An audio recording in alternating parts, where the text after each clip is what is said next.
Listo, ahí está la biografía. José Alvear Campodónico, analista económico y político. Es un destacado empresario del sector asegurador, columnista de diario La Hora. Se define de la corriente libertaria dedicado al análisis coyuntural, quien esta noche conversa con nosotros. Gabriel.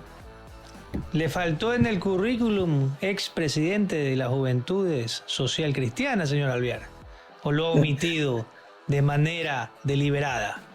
No, Buenas noches. no. Buenas noches, economista. Buenas noches a la dama que lo acompaña y que está omitiendo seguramente algunos detalles de su pasado. ese programa con buen aporte. ¿Ah? No, nada que ver. No sé por qué no ha salido ahí que en el pasado fui presidente de las Juventudes Cristianas y me honré de ser muy cercano al expresidente, el ingeniero León Febres Cordero, el último líder que tuvo este país y el último socialcristiano que parece que también quedó en ese partido. ¿Por qué? O sea, Jaime Nebot no es realmente socialcristiano, señor Alvear. Yo creo que el Partido Social Cristiano ya se volvió un partido popular, pero es un partido populista, mejor dicho. Pero yo lo invito, mi querido Gabriel, mi querido economista, que hablemos cosas realmente que preocupan hoy al país, más pero allá del destino del Partido Social Cristiano. A ver, perdóneme. El Partido Social Cristiano tiene un candidato a la presidencia que justamente se presenta como un experto en seguridad. Bueno, el Partido Social Cristiano apoya a un candidato a la presidencia que se presenta como un experto en seguridad, que dice que no es afiliado al Partido Social Cristiano y de hecho tiene un binomio que tampoco se identifica con el Partido Social Cristiano, está más identificado con otras líneas políticas que con la línea del Partido Social Cristiano. En todo caso, pues se podría considerar que el Partido Social Cristiano hoy apoya un candidato, pero que no tiene un candidato salido de sus filas. De acuerdo.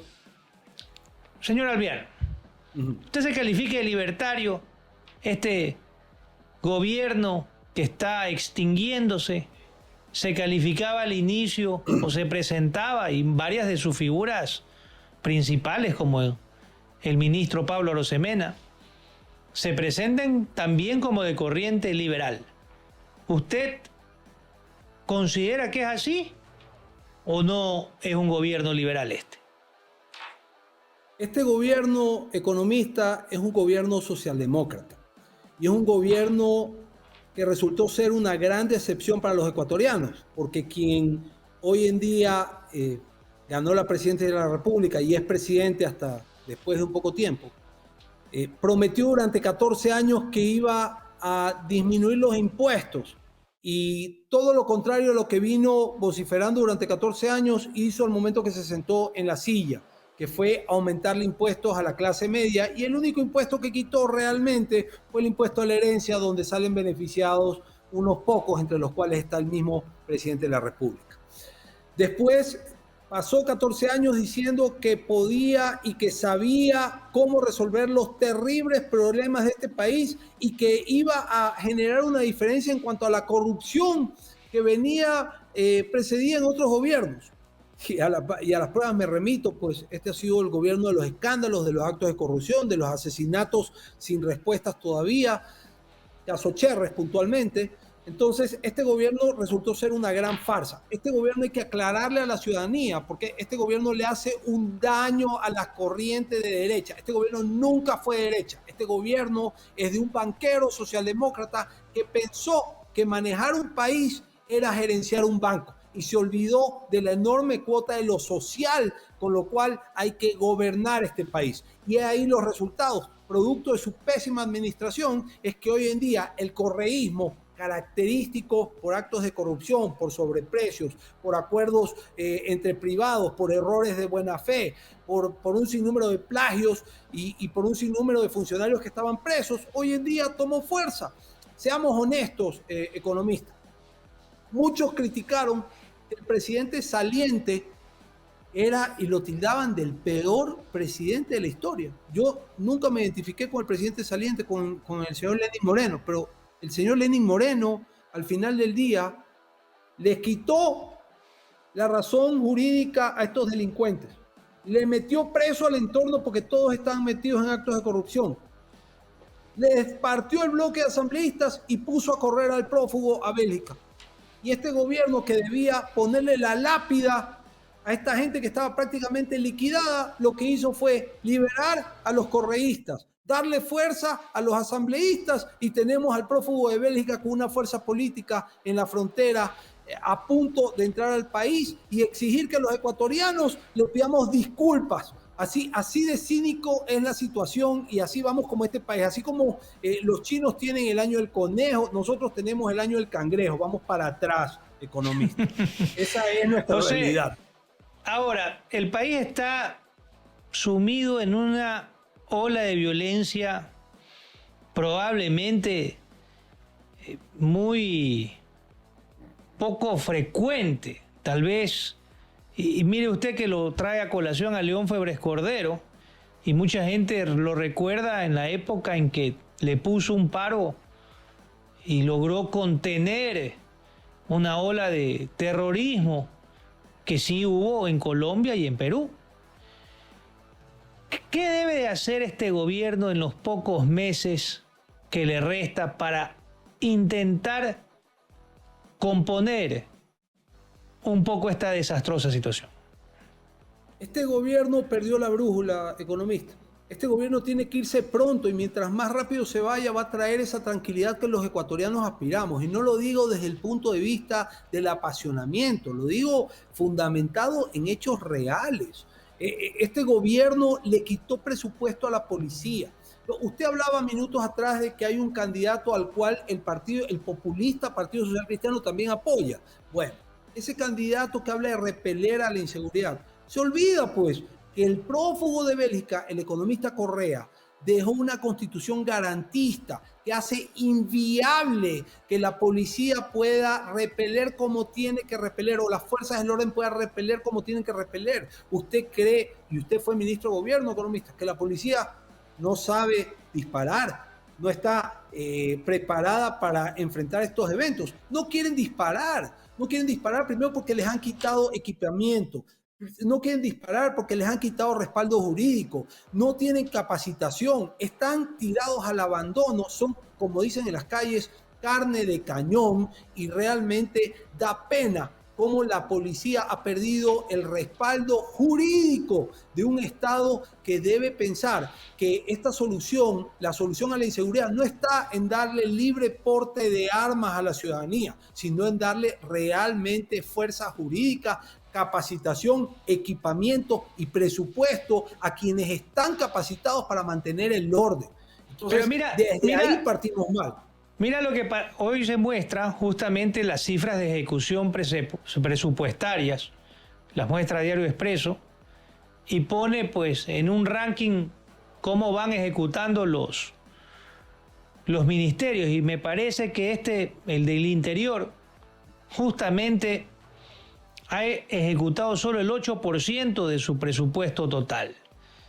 La gestión de Zapata... No solamente eso, economista. La gestión de Zapata, por ejemplo, tú que eres cercano a la policía, ¿cómo calificarías la gestión del ministro Zapata?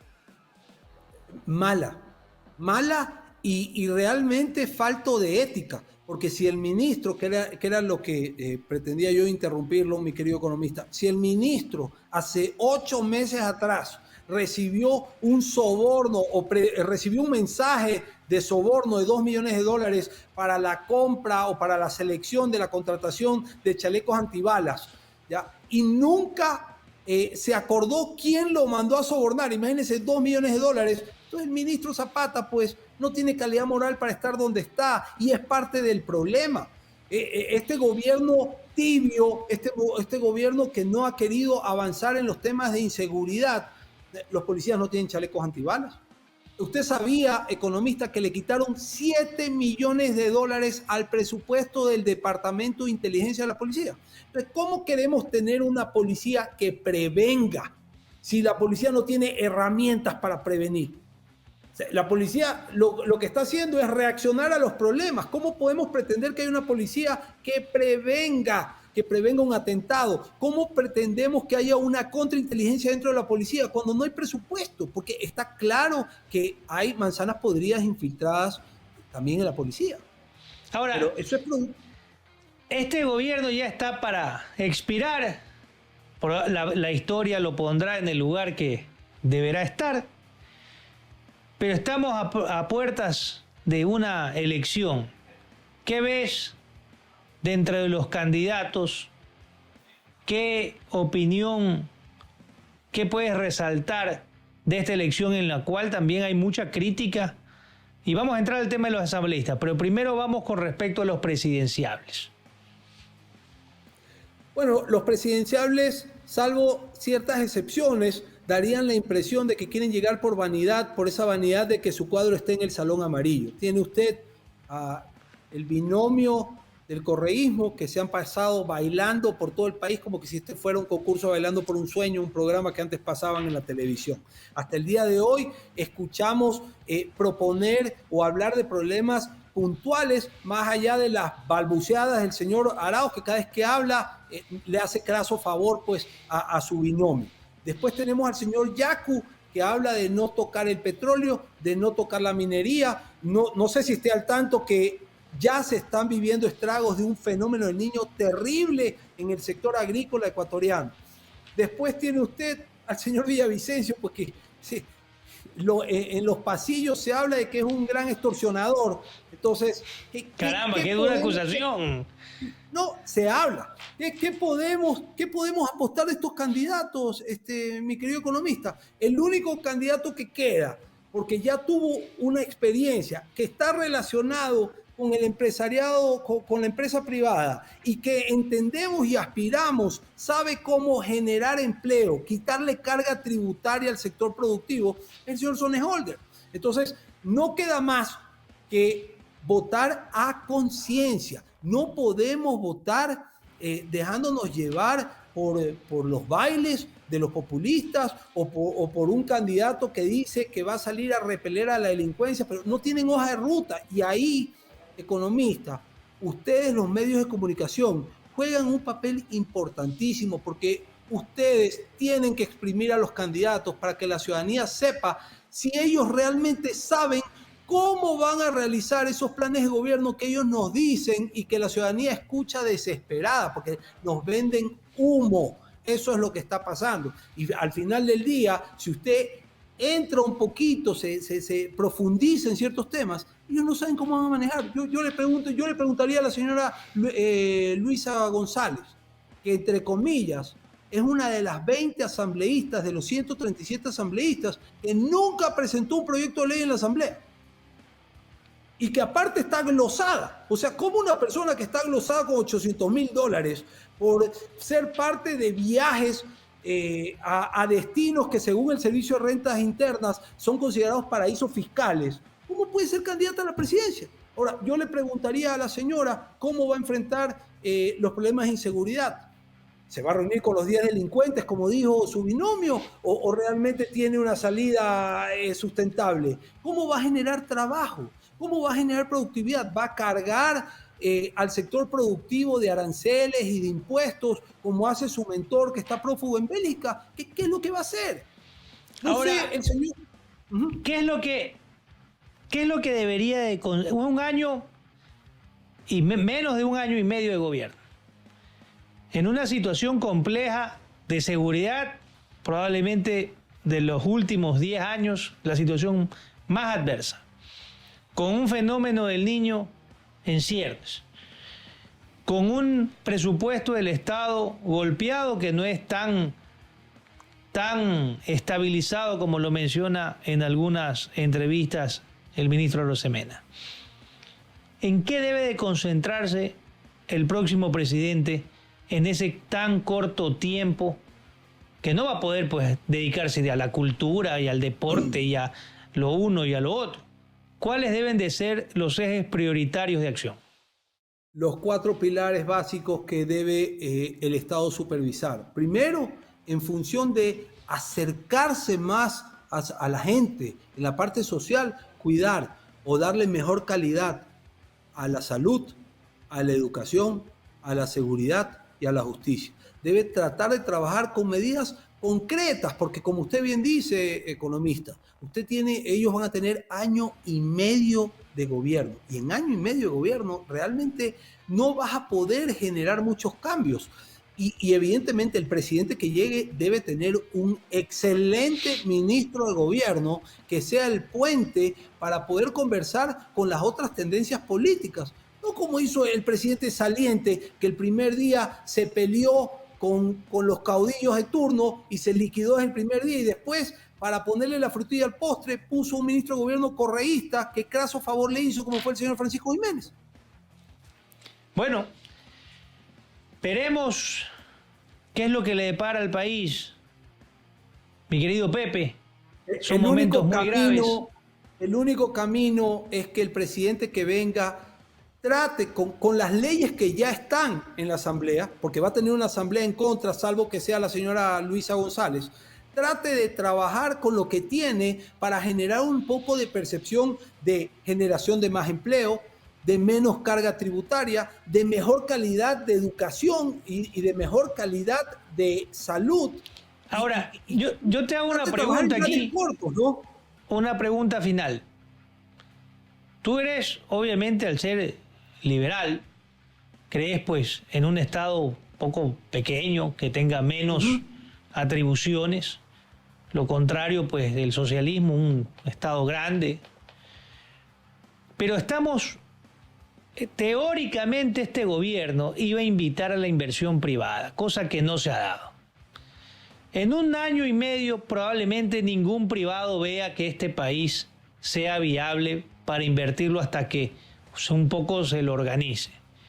¿No crees que el Estado tiene obligación en ciertas provincias, como por ejemplo Esmeraldas, cuya situación acabamos de observar y la situación como la describe el alcalde, en que tiene que existir definitivamente obra pública financiado por el sector, por el Estado, porque la inversión privada simplemente no va a llegar hasta que alguien dé el primer paso? Yo creo que yo creo en un Estado supervisor, no intervencionista. Y creo que el Estado, los pocos impuestos que nos debe cobrar, debe canalizarlo en estos 4 pilares que hablamos hace minutos atrás. Ahora, definitivamente, hay empresas privadas que están prestas a trabajar, no nos queda más, Gabriel, economista, que confiar en la empresa privada para que haga la inversión y que corra sus riesgos, porque el Estado está sin dinero y se nos viene un problema más, economista. La famosa trampita de la pregunta en la consulta popular para aprobar o no aprobar que se siga explotando el petróleo en el campo ITT raya 43. Eso es una pregunta muy tramposa, porque la ciudadanía debe saber que el Estado se nutre de 3 ingresos principalmente: el tributario, el petrolero, el minero, las remesas. El Estado per se. Ahora, si los señores ecologistas, ambientalistas con su novelería se imponen, la plata tiene que salir, porque el próximo año hay que cumplir compromisos, si no entramos en default. ¿De dónde usted cree, mi querido economista, que va a salir la plata? El gobierno que venga va a tener que subirle los impuestos a los ciudadanos y se va a generar una explosión social, porque este país ya no da más. Hay que apostarle a la empresa privada. El modelo del Estado intervencionista y administrador no funcionó. Cambiemos la fórmula. Está demostrado que el Estado ha sido mal administrador, está demostrado que el Estado ha sido corrupto y está demostrado que el Estado ha sido deficiente. ¿Por qué insistimos con la misma fórmula? Nadie está diciendo que el Estado tiene que desaparecer por completo, pero hay que darle la oportunidad a quienes quieren apostar con su capital, quieren arriesgar su capital, y quienes están obligados a generar empleo, que es la empresa privada. ¿Por qué no concesionar las carreteras? Por ejemplo, economista, usted que fue ministro de Obras Públicas. Hubo varias concesiones. Pero este gobierno no ha hecho ninguna, nosotros le damos 3. No ha hecho ninguna, porque este gobierno es socialdemócrata, economista. Este gobierno no es liberal, no es libertario, es socialdemócrata. Este gobierno cree que todo tiene que mantener el obeso aparato del Estado, tiene que mantener, todo tiene que estar interviniendo. Entonces, vea usted, un ejemplo que yo siempre hablo aquí con mis amigos en Quito. Nadie se va a quejar por lo que cueste la inversión privada si la inversión es eficiente. Para un ejemplo tiene usted las carreteras de la provincia del Guayas. Ni una está en mal estado. Nadie se queja por los peajes. Nadie. La de Salinas, que usted era ministro de Obras Públicas, son $4 de peaje, 2 de ida y 2 de vuelta. ¿Alguien se queja? Nadie. Porque usted tiene una carretera y unas vías en excelente estado. Entonces, hay que empezar a cambiar un poco el chip. Adiós a esa religión del Estado, al Estado paternalista. Tiene que cambiar eso. Hay que trabajar en conjunto con la empresa privada. Y el Estado en lo que sí tiene que ayudar es en un marco laboral flexible, donde haya una armonía, donde se acorte esa brecha entre quien contrata, entre el patrono y el empleado. Y en esto el nuevo presidente tiene que trabajar, donde tiene que trabajar en generación de empleo por horas, en generación de empleo de los fines de semana, en generación de empleo para las personas de la tercera edad. Hay que generar, porque lamentablemente solo 3.9% de cada 10 ecuatorianos tienen un empleo formal. Hay que generar nuevas vías y solamente lo vamos a hacer si las leyes laborales vuelven a ser armónicas, porque ¿qué resulta? Que contratar a una persona a veces es como la cura que sale más cara que la enfermedad. Bueno, entonces, mientras haya estas leyes inflexibles, mientras haya cargas tributarias, es muy difícil que el sector productivo genere rentas, quiera crecer, quiera progresar, quiera ser competitivo. Bueno, ingeniero, muchas gracias. Tendremos muchos temas que hablar. Habrá otra oportunidad. Lo invitamos. Esta es su casa acá en Guayaquil. Cuando esté por el Manso Guayas, que cumple años hoy su fundación. Lo esperamos. Muchas gracias, economista. 488 años de fundación, economista. Realmente. Está contento. Está, por supuesto. Usted es un guayaquileño que vive en Quito, ha cambiado de camiseta. No, yo soy un guayaquileño orgulloso de mis raíces, pero felizmente adoptado por esta bella capital. Qué bien, muy bien. Ingeniero José Alvear, analista político y económico que nos acompañó hoy para analizar la coyuntura nacional.